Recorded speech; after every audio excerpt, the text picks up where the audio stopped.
এই মুহূৰ্তৰ গুৰুত্বপূৰ্ণ খবৰ মাজুলীটো সাগৰীয় ঘূৰ্ণীবতাহ ৰেমালৰ সন্দৰ্ভত মাজুলী জিলা প্ৰশাসনৰ জৰুৰী নিৰ্দেশনা সাময়িকভাৱে বন্ধ ৰখা হৈছে যোৰহাট মাজুলী সংযোগী এটা ইঞ্জিনযুক্ত ফেৰী চলাচল।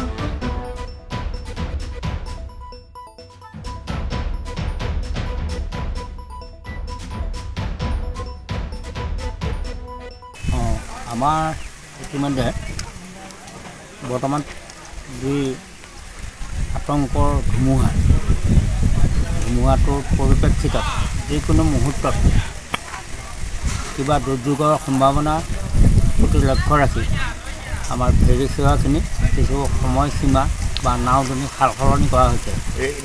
আমাৰ কমলাবাৰী পাৰঘাটৰ পৰা নিমাতীৰ অভিমুখে আজি ৰাতিপুৱা দুখন গোটীয়া নাও গ'ল আৰু নিৰাপদে নিমাতী ঘাট পালেগৈ।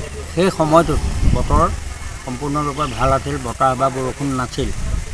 পৰৱৰ্তী আমাৰ যোৰহাট জিলা প্ৰশাসন তথা মাজুলী জিলা প্ৰশাসনৰ তৰফৰ পৰা যি আমালৈ নিৰ্দেশ জাৰি কৰিছে, গোটীয়া নাওখিনি আজি আৰু কালিলৈ তাৰিখত সম্পূৰ্ণৰূপে বন্ধ থাকিব।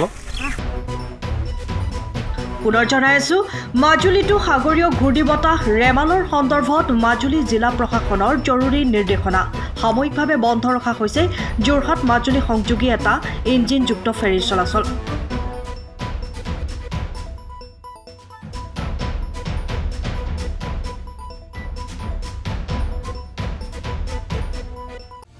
সময়ৰ খবৰ সময়ত পাবলৈ ফলো কৰক টাইম অফ আছে।